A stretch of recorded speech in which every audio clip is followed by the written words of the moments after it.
Hello, everyone. Hi, Mr. Hello. And hi, Nick. Lovely to see you. And hello to everybody that's watching. And thank you very much for the way that you're showing such interest in what we're doing. And obviously, you're loving our guests, and you're going to love our guest today, Nick Warren. So before I introduce Nick, I'm going to give a tiny little bit of a teaser about what we're going to be talking about. And then I'm going to have a chat with the business blondes about what their week's been like, and with Nick. So Nick is MD of Stories Mean Business, and he's a terrific guy. We all know him very well. And in fact, as you'll hear in a little while, he's sort of started to change our lives in little ways, which is very exciting. Little ways that have become big ways in a way. Nick reinvented himself from exiting his business that he started in 1997 and then sold in 2018. He's also an author, which is sort of a big passion, and this is a big book that Thomas and I loved reading last summer. We read it to each other around pools and things. You remember when we could do things like that? And so he's also a fictional writer, which is exciting. But the main crux of what he loves to do is help people to find their story. So we're going to dig deeper into that, which I am really excited about. Also runs Story Hacker, an incredible podcast. But before we go on to that, hi, Kim. Hey, lovely. Hi. So how's your week been? Yeah, it's been good, thank you. It's been one of those weeks where you just have to, I guess, reflect and decide what are the things that are really, really important and how do we get focused on those. And thrown into that, there's been some getting ready, I guess, for the upcoming winter. Poor Scarly Bear, bless her, this morning had to go for her flu jab. So I had her running around with me first thing, helping me re-dye my hair, get rid of the grey. So got her being a budding hairdressing apprentice at age 3.5, which is a fairly good start, I reckon. Oh, that's good fun. I love the way you and Scarlett are such a team. It's beautiful. I love it. And Caroline, what about you? Well, I try to cram every single ring, every bit of joy, bliss, wonderment I possibly could out of all the days before lockdown. Thus, going to Kew Gardens for the day, yes, bring on the autumn, going to Mayfair for cocktails, a fish supper, and yes, more cocktails, just to do everything that I possibly could before this, which we won't say the L word right now. So yeah, I had an awesome week. Actually need a month off to recover. Thank you. You're fully entertained. I actually know you a bit too well, Caroline. I think in about 2 days you'll be crawling around trying to find someone. Maybe. Sam, how about you?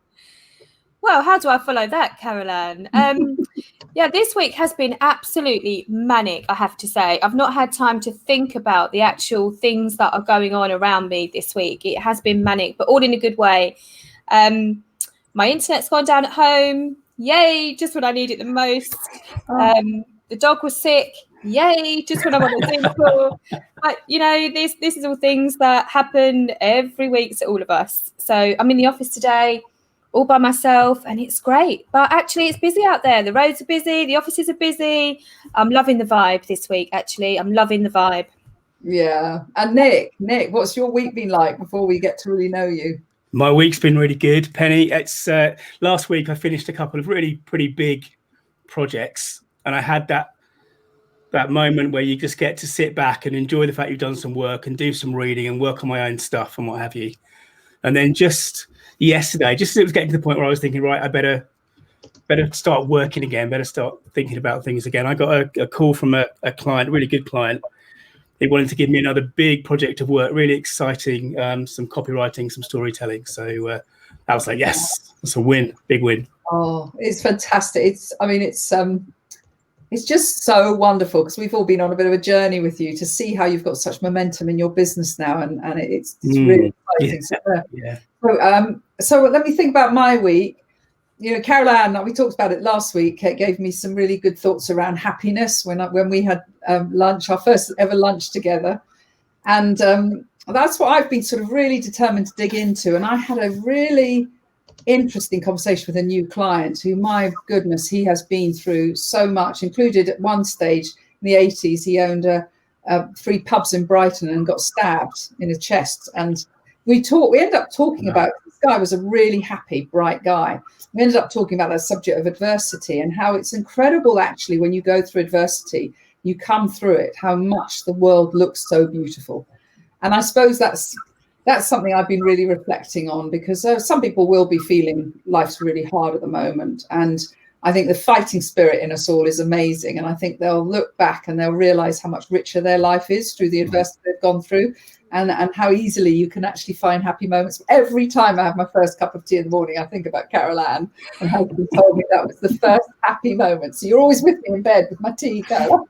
I get around, don't I? I do. And I do try to get dressed before I have my cup of tea, so you don't feel too pervy. But yeah, so I think, there's happiness all around us, isn't there? We can find these moments, and now is the time to do that. And Carol Ann, what you do in the CC Club and everything, and the way you spread that happiness is a great example of it. Well, it's not easy, because we're naturally, our default position is negativity and what's the worst that can happen. But there's also the other side of it. What's the best that can happen? Yeah. We forget that sometimes too. Yeah, somebody told me, and I think it's quite interesting, because I always like the science behind the brain. And I was told that we're actually programmed to notice the negative and the threats 4 times more than to notice the good. Yes, that's true. Yeah. Yeah, and that's because, when we think about caveman Penny, that's quite a horrible thought. Although I'm quite hairy at the moment, I have to say. So when you think about caveman Penny, she had to be watching out all the time for what was going to be our threat. And so I think now I know that. I think, okay, go away those thoughts, because I know that's what I'm programmed to listen to, but I'm actually going to look for all the good. So I quite like the science of how the brain works. So lovely, Nick. Hello. Hello. Yes. Hi. Very exciting to have you here. And it's such a lot we could talk about, and we're going to try and drill it into probably about 15 minutes. Yes. And I know for the listeners, you will have a lot of impact around the passion you have for what you do, around helping people unlock their story. But I want us to go back, because you reinvented yourself, and there are going to be loads and loads of people listening today who are probably thinking, is this my great opportunity to reinvent myself? So can you just give us a little bit of an idea and tell us about that transition? Yeah. Well, we're talking about 5 years ago. By then I'd owned a web development company for around 20 years. Successful. We had clients around the world. In many ways, I'd done that thing. I'd done the thing we all think we want, which is to create a good business. But I wasn't very happy, and a few things happened in my life at that point. My daughter was ill. My dad had a little mini stroke. The one that really got me actually was the lady who sold me life insurance died in her chair at her office, aged 50. And I was sitting there, I was 45 then, thinking, that's 5 years' time, and if I don't change what I'm doing now, I might never get the chance. Because one of the weird things about web development is, because it's such an arms race, almost all the work you've done is gone. Because websites get updated every 2 or 3 years. So, my achievement was to build a business and, look after the family and all that kind of thing. But I wasn't that happy, I guess. And so what I decided to do was step back from the business. I promoted one of the guys who'd worked for me to run it. And I thought, I'm going to write a novel, which is actually a dream I had, so long ago when I was a kid, when we could still dream. Thank you. There it is. Yeah, that's the first one. When you could really dream when you were young, when you were a teenager or early 20s or something, when life actually did feel like it stretched out. I thought, well, I'm going to have that again. And I was fortunate, because of the work I'd done, that I was in a position to do that. And a really interesting thing happened, actually, I'm a bit of a geek. So as I got into the kind of the geekiness of storytelling and learning about how it all works, writing these thrillers, so many times I thought, do you know what? I did that to build the business. And I did that when I spoke to a client, and I did that when I wrote that email. And, when you begin to learn that certain things trigger chemical changes in someone's brain, a cliffhanger, will trigger dopamine, which will help people remember things and pay attention to things and all of that. And I began to think, now I understand why I built my business the way I did, because it was a bit weird, because in the 20 years time, I should have said that we never advertised once in the whole 20 years. It was all word of mouth, all referral. marketing really, but it was all stories. It was the stories that we were telling. It was the stories our clients were telling about us, and that built the business. So I'm there writing my first novel. I'm on the third now, but when I was writing the first one, I was thinking, do you know what? The leaders, the businesses and the brands that we love are telling better stories. That's quite interesting. And then the next thought that came along, it was a little while later, was, hold on, that means if we can help people tell better stories, they'll get better lives. And that was really the kind of the kernel, if you like, for me to start this Stories Mean Business company. And now I guess to help people tell better stories, through the podcast you mentioned, Story Hacker, or webinars, or I do it for them with one-to-one consultancy. So Nick, so I've known you lot for now 18 months, would it be? Yeah, something like that. Yeah, you lucky thing. I know. I've loved it. I have to say, I love it. I could listen to you all day. You've got a real soothing voice, actually. But yeah, my wife goes to sleep a lot too when I'm talking. No comment. So when I first met you, we were in a mastermind session, and it was day one, and I'd never met you before. I didn't know what you did. And it was that moment, that awkward moment where everybody has to introduce themselves for the first time. And we'd gone around the room, and I was almost last. And I remember everybody had real profound stories to share. And I remember it coming towards me and I knew that my time was coming. I was thinking, oh my God, I am so boring compared to this lot in the room. I remember launching into this, hi, my name's Sam. My story is I don't have a story. And I can just imagine then you going, rubbish, you've got a story.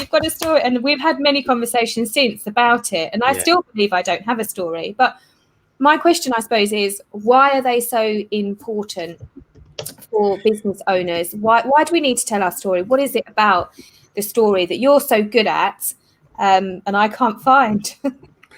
Well, so you're right. You do have a story. Anyone who's got problems, and we all do, has got stories, because that's really what stories are about. You want something, there are things in your way, you go get it. That's the sort of fundamental nature of a story. The reason it matters, though, is because we're all in business. We're all making an offer. We're all offering a product or a service that will change people's lives. So the story that they tell is, what will my life be like if I take Sam up on the business coaching or the mastermind or whatever. And that could be really, really important for them. But one of the reasons why your story is so important is because they want to know that you can deliver on your promises. So when we tell powerful stories about ourselves, about our business, about our experience and our pain and all that kind of stuff, what we do is we bring people closer to us. We show them that they have something in common with us, that we have been in their shoes, so to speak. And so it can be really, really, really powerful, particularly if you're kind of a personality driven company, or you're like I am. I'm an entrepreneur of one, a company of one. Many of us are. It can be a really good way to build that empathy and build that attention and that trust. And if you have attention, connection and trust, you've got action very often. So that'd be really important, really important. You're so right, because people are buying me, aren't they? They're buying into me, so they need to understand my story, what drives me, and whether or not we're going to connect as coach and client. So you talk a lot of sense, Nick. But one of the things about what you're saying, though, is you haven't got a story, because so many of us think about these things as, well, I've done all these things, I've done all this, I've climbed this big mountain. But if we go back to the problems that we have, these are often the things where we can find the kind of grit that kind of makes the pearl, and that's the things that bring us closer to people. Yeah, it is hard to. It is hard sometimes to reveal your story. I think, because you are going into the point of vulnerability. And when I did my book, I did that. Thomas and I went on a life journey together, but I shared it as my story because I was putting my filter on it when I did my book. But Thomas, I bought for Christmas last year a session with you, and actually we turned it into this. I turned it into a photo book, and every page in it was his story. It was phenomenal. And it was the first time Thomas publicized online. You know, he properly took the mask off. I hate to say that when we're all having to wear masks at the moment, but probably took the mask off of what our background was and shared it with his filter as a man and what it meant to him to go through, you know, the highs of Academy and then the massive lows. Mm. And I know that that was also incredibly therapeutic for him to do that with you. The impact it had when people read it was amazing. Yeah, leaving aside the business benefits, there's really good research to show that.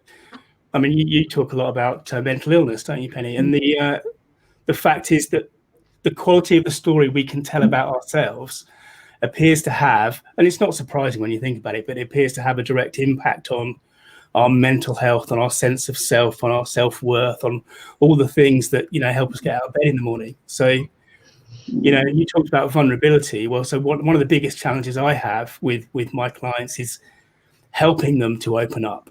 You know, and it's not about, you know, being a sob story or, you know, writing a soap opera or something, but it is, you know, we all understand, I hope everyone watching this understands that businesses need to communicate in a human way, you know, and we understand that, but so much of what passes for human kind of writing or, you know, messaging in business is that kind of slightly chirpy, slightly upbeat, which isn't real either. So it is by showing the lows that we can show the highs, and you know, particularly personal point of view. I wanted to share something because Nick interviewed me for my About Me page, and I have to say the vulnerability factor was 10 out of 10. The excruciation factor was buttock clenchingly agonizing. And I was thinking, why did I'm actually paying this guy for this. I wouldn't even say this stuff to my confessor, let alone this famous writer. And then we had an hour and a half, and then I had a day, and I thought, do you know, I haven't been entirely honest with Nick. I've got to phone him back and say, right, yeah, there were a few ugly dark points I didn't actually say, and then we got it out there, and now I own my story. It's very long. I thought no one's going to read this, and it has a caveat at the top. This is a 12-minute read or something, but you know, some people want to read to the bottom, and then we put a golden egg at the bottom. Thanks for reading this. Now you get a free half hour. But it's changed my business, Nick, because now people know me, warts and all, dark sides, upsides and down. It's not all about, as you say, happy, I'm so good, I'm so successful. It's I've been there. This is what you're getting to. So thank you so much. The great thing is that it's a fantastic story and should have been said as well. But I loved reading it. Absolutely loved it. And Nick, obviously, you know, the way that you put words down on paper is absolutely flawless. But your story, Caroline, deserves to be out there because it is brilliant. Thank you. Helen, who's watching, says marketing is not about the stuff you make, but the stories you tell. Seth Godin says that. It's really good. And owning your story makes selling what you're doing so much more easier because you're in your values. You're being you. You're being your brand. Yeah, and there's pretty good science to show that stories are how we apply value to the world, you know, because if you look, talking about the science, as you were earlier on, like brain chemistry, Penny, our brains can't cope with the world as it is. It's just too much of it. So you're not thinking about the chair you're sat on. You're not thinking about the temperature of your left hand because you don't need to, right? But when we tell the right story, we bring things into focus, and it's always a summary in some sense.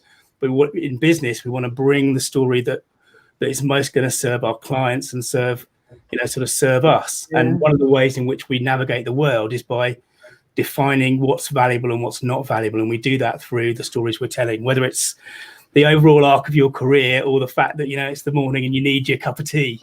You know, there's the state you are now, there's where you want to be, and there's the obstacles or whatever in between. It's all that story structure. And it's the beautiful thing is that it then brings towards you the sort of people that you want to work with. You know, when I look at your faces here, I didn't know you before I told my story, and you didn't know how to trust me. And now every single client that I have knows me totally, and I don't have to pretend to be somebody else. And they resonate with a lot of the stuff. So I think it helps you design a beautiful life around you with the sort of people you want to work with. What were you going to say, Kim? Sorry, I think you were. No, I was going to say, you know, I know, Nick, we've chatted about this before, but the one thing that unites us all, despite the fact that we struggle with diversity and inclusion, is that we all learn and we all teach through stories, don't we? We've been doing it since the cavemen. And I know, I mean, you were very kind. You did mine. And I know some of the feedback I got from people was, I'm 1,000 times more likely to hire you as a result of watching that video and hearing your story than I was before, because actually, to your point, it's getting people to understand you've been to some of the lows as well as some of the highs. So how do you see that we could use stories even more to help us break down the barriers of diversity and inclusion? Oh, that's a really interesting question. Well, I mean, the obvious answer is that when you shared your story or Carol Ann shared hers, the pain and the difficulties are the same as anyone, any race, you know, whatever. We all, you know, we're much more alike, obviously, than we are different. And I think when we tell our story, we become an individual. And this is part of what you were saying. You know, when people look at your video, they see Kim. They don't see just a smiley face, another smiley face, or another, you know, few set of words about what you do. They see Kim. And, you know, I think for me, the best way to get to the world we all want to get to is if we're as individual as we can be, because then we stop being in these groups, this race, this type of person, this sexuality, whatever it is, and we start becoming individuals. And then we start to see all the little hooks that, you know, join us together. Like in my story, I might talk about the business, or I might talk about sailing across the Atlantic, or I might talk about losing my dad recently, for example. And all those things, you know, they're all these things we put out there give us little hooks for other people who might have similar experiences or have been through the same kind of thing. And I think making us more individual is the way forward for that, obviously. And stories, you know, if we tell them well, can really do that. Brilliant. Oh. Sorry, no, that is brilliant advice. And I think there is so much more that we can do, isn't there, to recognize that is it. We are all individuals and we are all equal as individuals. I think the more we can embrace that, the better.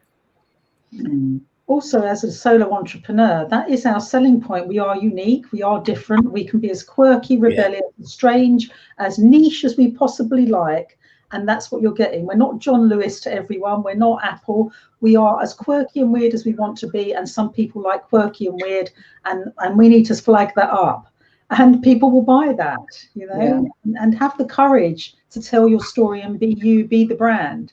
Yeah. It's what's just sort of triggered in my head is that so many people now are building community around their brands. And Nick is coming in as an expert into our new BIP 100 community.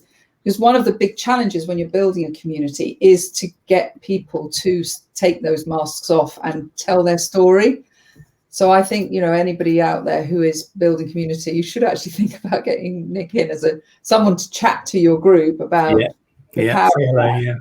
Because it, you know, community building is huge. But you know, the groups on Facebook, the groups on LinkedIn, etc., and beyond. So I absolutely love that. I think I need to progress though onto now, and I think it will come back to you, Nick, because I know you're going to share a tip. But I was looking at the week ahead for us all, and sharing some thoughts about how we can give a tip to people about how to have a great week. Have you got one, Kim? Yeah. So I would say my biggest tip is to focus on what you can do. It can be so easy right now to think about all the things that we can't control or that we can't do. And all they'll actually do is zap your energy and take away your power. So focus instead on what are the things that you can do, and then take action, because you'll change your vantage point, you'll raise your energy, and you'll have a much better week. Yeah, I love that, actually. Almost keep a log of it, yeah? Keep a log of when you notice something you're doing that's really great and you're in your flow. Yeah, it's brilliant. Carol Ann, have you got a thought for? Yeah, I was at a great networking event this morning called the Sapphire Business Club, And Debbie was telling us that 85,000 businesses have been launched this year alone. So I think, a lot of people say, oh, the time isn't right. Jupiter isn't aligning with Mars. I'm not feeling right. I haven't got the good hair day.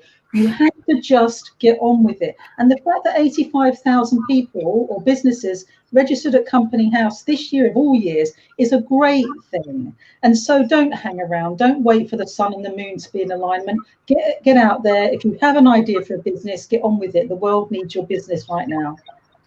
Yeah, and look at your business, Caroline. I mean, your academy. Oh, I need some water. Got too excited then. You've had the biggest academy group, haven't you, ever? Yeah, because we've done it online, so it's allowed more people to come in.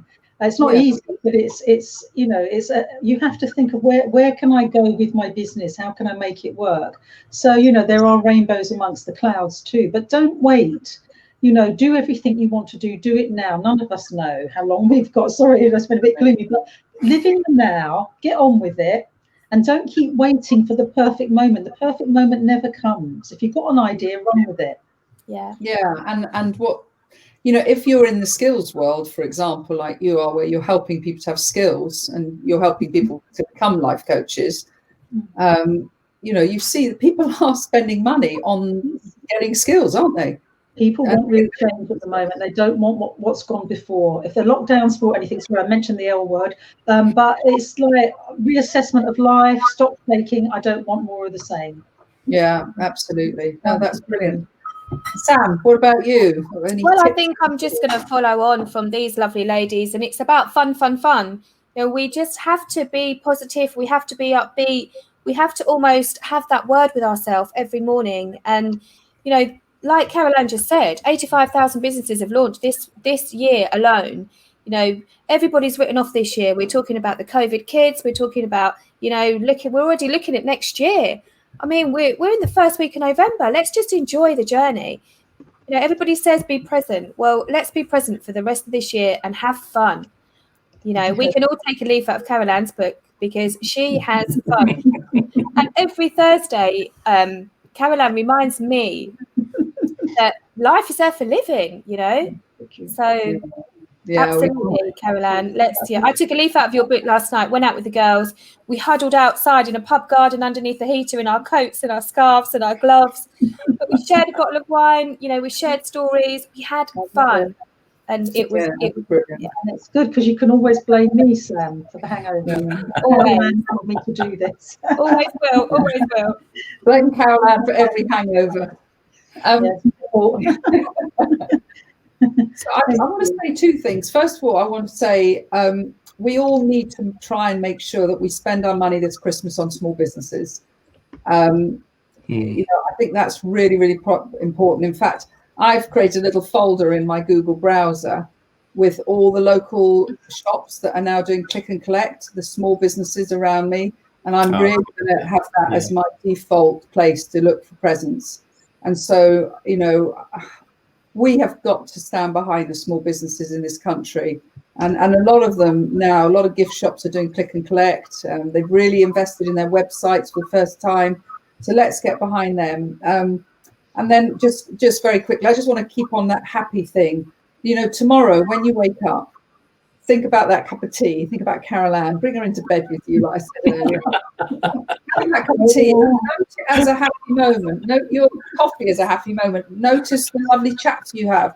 Just keep remembering that your happiness is made up of tiny things, not these great big things that you're waiting to achieve. Yeah. So, Nick, I want to finish with you. And what's your thoughts on going forward for people? What's the thought? So the thing that I see most problematic is people don't carry on enough. They don't keep going long enough. And I think one of the things is building a business, building a brand. It is hard work. We all understand that, all of us here, and it takes time. And it's too easy to get distracted by the shiny new thing.